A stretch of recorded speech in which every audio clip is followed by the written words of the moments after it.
Hey everyone, it's Nicole and Steve. On today's video, we're here on the beautiful shores of Lake Superior and Pictured Rocks National Park up in the Upper Peninsula, Michigan. That is a stormy Lake Superior behind us. Today we're going to learn how to warp time using neutral density filters. It's really cool, so stay tuned. The lake looks angry tonight. You were supposed to do you!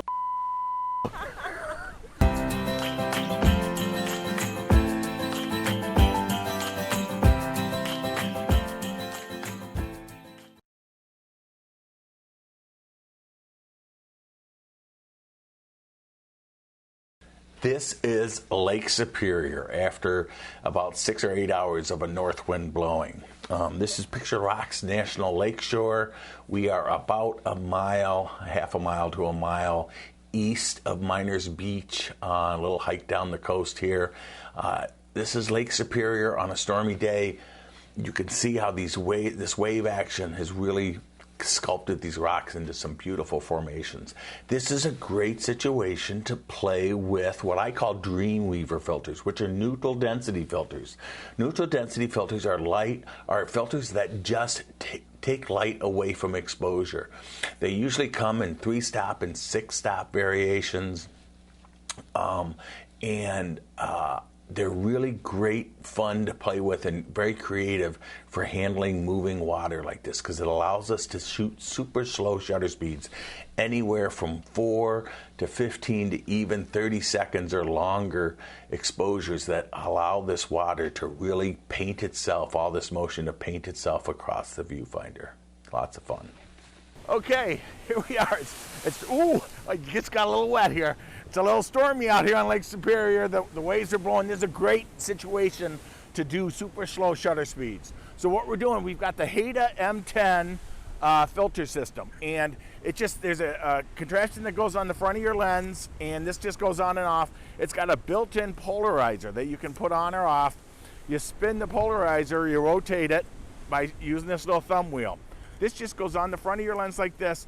Then you can take any 100mm neutral density filters. I actually use the Haida neutral density filters. Here's a 3-stop and a 6-stop. You just slide these in to the filter holder, and you can do just a 3-stop, or you could put in just the 6-stop, or you could actually stack them both up to get a total of 9 stops of neutral density. That really slows down your shutter speed and allows all this crazy motion in the water to get this really cool smoky effect. What I like about this system is what you can just take this whole thing off, because once you get these filters on here, you can't see through your lens anymore because it's so dark. So you can take this whole thing off, change your composition, fine-tune your focus, and then very easily put them back on. And as long as it's in the same orientation, your polarization will be the same, and then you can make your pictures.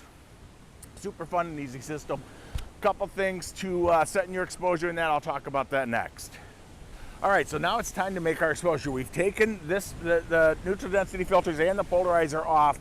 We've set up our shot, and we focused manually. Then I actually turn the autofocus off, because sometimes your camera will try to focus when you start to take the exposure again. So then I put these back on, and depending on how much filtration I have either 3 stops, 6 stop, or if I have both of them on, I have 9 stops of filtration. So I need to remove that light from my exposure, right? So I have to give it more shutter speed. And that's the beauty of this, is it allows us to warp time and to get these super long shutter speeds that make all this crazy wave action into a beautiful, surreal, smoky kind of impression. So they actually give you a card that will help you to do that with the exposure. But what I find easiest is I shoot everything in manual exposure, and then I just take 3 stops away with the shutter speed. And I do that by just slowing down the shutter speed by 9 clicks. My shutter speed, my exposure goes in thirds of a stop. So if I do 3 clicks, that's 1 stop. So if I need to pull 3 stops away, that's 9 clicks. If I had the 6-stop filter on there, that would be 3 times 6 or 18 clicks. And if I have the 3-stop and the 6-stop on, then it's 27 clicks.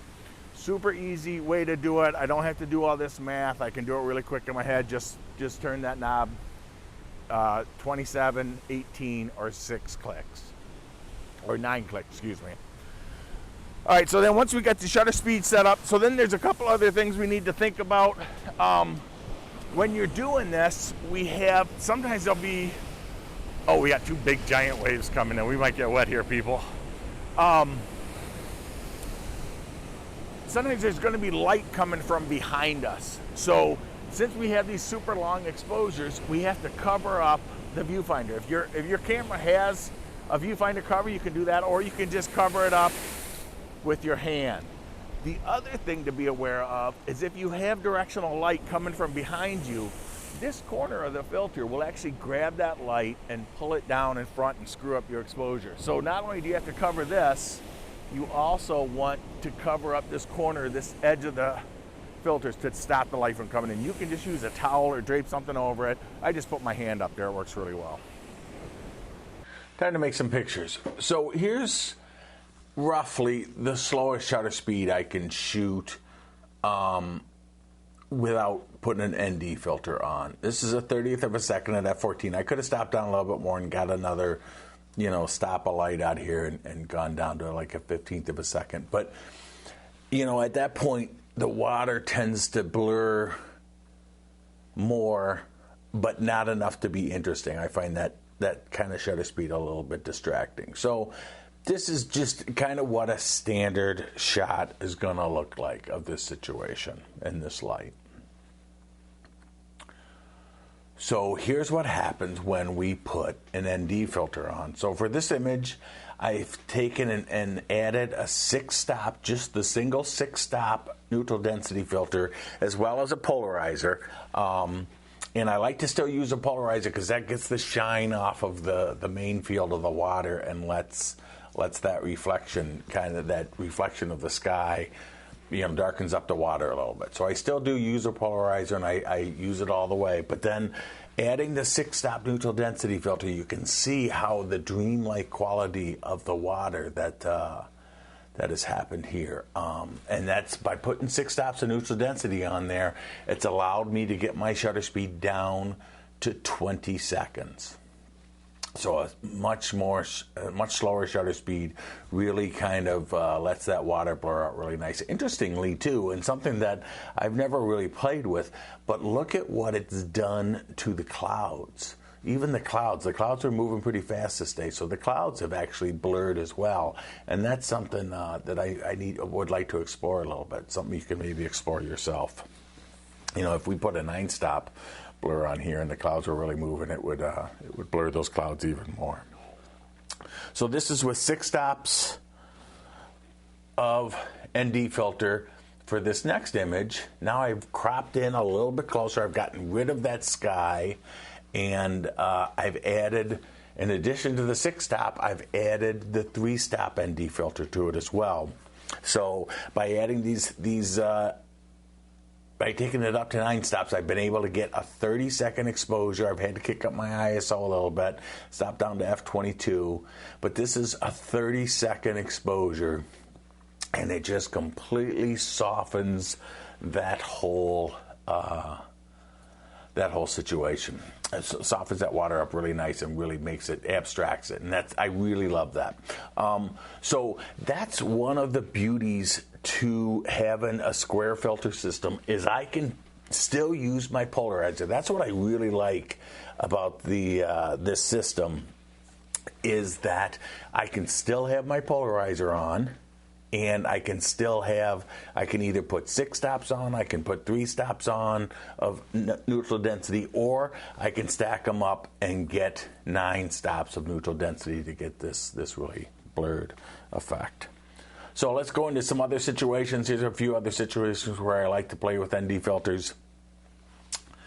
This is actually back down on Miners Beach proper, right down there by the falls there. And this is, again, just 9 stops of neutral density, which is giving me a 30-second exposure. And this is just the wave action on the shore. And it wasn't real crazy waves, maybe 2-foot waves just rolling in on a very consistent basis, breaking on the shores. And by doing a 30-second exposure, they've just turned to smoke, right? And it's just a kind of a dreamy kind of feel. It's something different.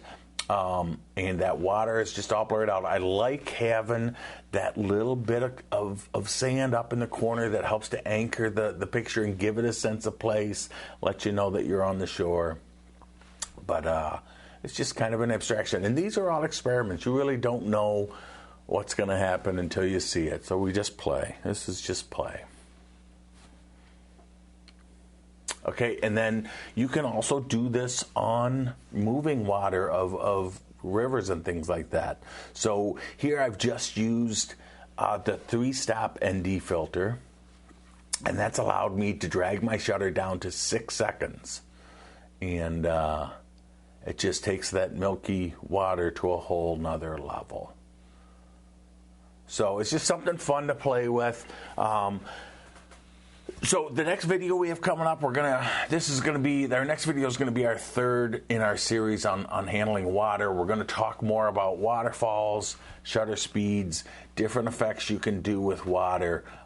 So please make sure you subscribe and hit that notification bell so you get notified when we upload a video. We are uploading a video basically every 2 weeks or so is what our goal is going to be. So stay tuned. Lots more to come. Thanks for stopping by.